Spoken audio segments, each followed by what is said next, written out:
บายดีเนาะมื้อนี้เราจะเอาภาพบรรยากาศยามฝนตกมาฝากเนาะและภาพบรรยากาศตามท้องไร่ท้องนาและมื้อนี้เราจะพาไปเบิ่งหมูเกาเล็บนำเนาะบ่ฮู้ว่าทุกคนจะเคยเห็นหรือบ่แต่ก่อนที่เราจะพาไปเบิ่งหมูเกาเล็บเนาะเรามาปล่อยงัวปล่อยควายก่อนเนาะทุกเช้าต้องมาปล่อยงัวปล่อยควายเนาะนี่ก็เป็นงัวควายเนาะบ่หลายบ่ได้เนาะประมาณ20ปลายโตนี่บักดำนี่มันท่าให้ปล่อยแล้วยืนจ้องอยู่ปล่อยควายแล้วปล่อยมาแล้วเดี๋ยวปล่อยควายต่อเนาะนี่จะเป็นควายตัว1 2 3 4ตัวเนาะ4ตัวเดี๋ยวจะมาปล่อยควายก่อนเนาะ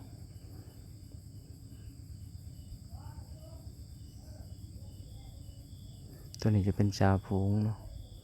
แม่ใหญ่แม่นี่แหละพาไปหมดเว้นไปหลักไว้ยักทางมาเนาะ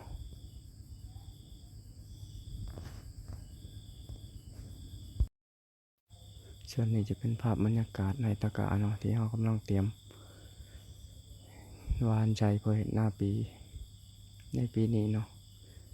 วางก่อนสีให้หน่อยก่อนเนาะอีกชามสีให้วานน้ำลังเนาะเดี๋ยวจะพาไปเบิ่งบรรยากาศหอมๆเลยเนาะแล้วหัวก็จะเป็นประมาณนี้ห่างเม็ดช่องเม็ดพอละแล้วหัวคนขี่ขานเห็ดเนาะวานกับพท่านผลบ่ได้นำบกก่อนบ่หูจะเกิดดีหรือบ่เนาะนี่หลังจากวานเขาแล้วบ่ทันหอดมือเนาะไกลหน่อยมากินไว้ว่าลีได้แลนมาเลยอันนี้ยังเป็นช่วงเช้าเลยช้าๆจะหน่อยโอ้ยปล่อยไก่ตอกมาอีกทำชีเผาเลยล่ะ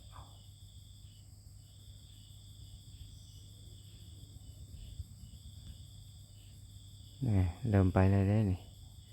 เริ่มมุ่งหน้าออกโคกแล้วที่แต่ว่าบ่ปล่อยแล้วมันชัดเลยมื้อแรงก็ย่างไปหาอีกข้อแห้ง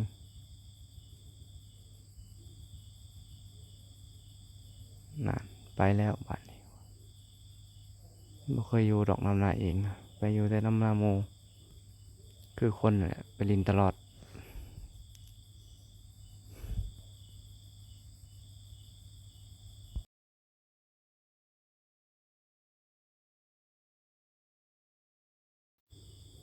ในส่วนนี้สิเป็นไฮทกาเนาะไฮทกาที่เอาวานไว้เพื่อลงลุกเนาะ2ไฮหน่อยหนึง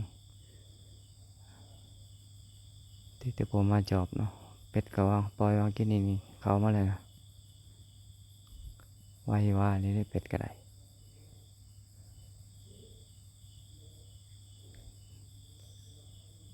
ส่วนข้างๆเนาะแกมคันนี่กลางคันนี่เขาจะเป็น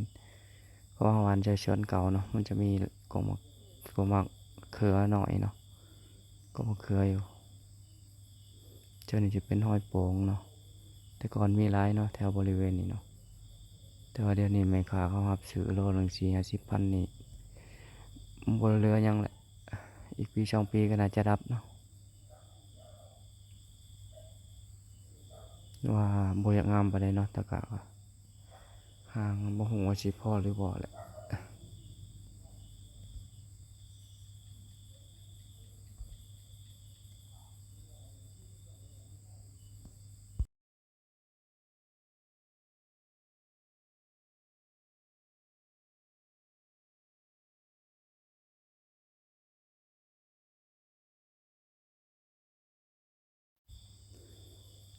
นี่เดี๋ยวนี้ก็เวลามาเหาะแล้วเนาะจริงที่ทุกคนอยากเบิ่งเนาะนี่จะเป็นแม่หมูที่คอยเลี้ยงไว้เนาะ2 ตัวแม่ใหญ่เนาะกำลังแข่งกันกินหำอยู่นี่ส่วนนี้เนาะแม่ลูกมันเนาะคนโตอยู่เบื้องซ้ายมือมันเนาะจะเป็นโตเกาเล็บหรือว่าเกานิ้วเนาะนะอ่านเบิ่งแน่บ่ให้เบิ่งอีกโหด ย่างลบไปลบมาอยู่หมูกินทำก็บ่ได้กินน้ำหมูได้อาจจะเห็นว่าแวบๆนะตีนเบื้องซ้ายเนาะตีนหน้าตีนเบื้องซ้ายนะอยากถ่ายให้เบิ่งก็บ่ให้เบิ่งเนาะเลี้ยวซ้ายเลี้ยวขวาอยู่ว่าญาติกันนี่เข้ามาตีกันอีกบาดนี่เดี๋ยวเนาะเดี๋ยวสิหาโอกาสถ่ายให้เบิ่งเนาะให้มันกินทำก่อนจักหน่อย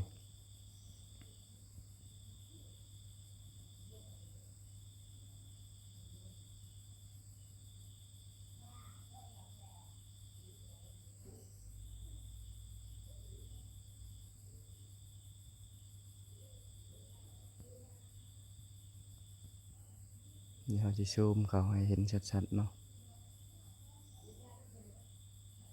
หมูเก่าเล็บนี่ตามตำนานเพิ่นว่าเนาะถ้าเฮาเลี้ยงใหญ่ขึ้นไปเป็นหมูเถิกนี่เนาะวันศีลวันหยังนี่เนาะมันจะหุงมันจะแบบมีแสงคือหวานคือหยังนี่นะในแก้วในตามันน่ะอันนี้ก็ตามตำนานตามผู้เฒ่าผู้แก่เพิ่นว่าเนาะอันเด้เห็นว่า2 นิ้วคู่กันเลยนะเบื้องซ้ายนะออกมานะปกติมันจะมีอยู่8 เล็บเนาะแต่วันนี้มีฮอด9 เล็บพุ่นเนาะถือว่าพิเศษเนาะบ่คือไผอันนี้ก็หลังจากกินน้ำแล้วก็ปล่อยไปเนาะไปหากินตามธรรมชาติแต่จะเป็นแม่ใหญ่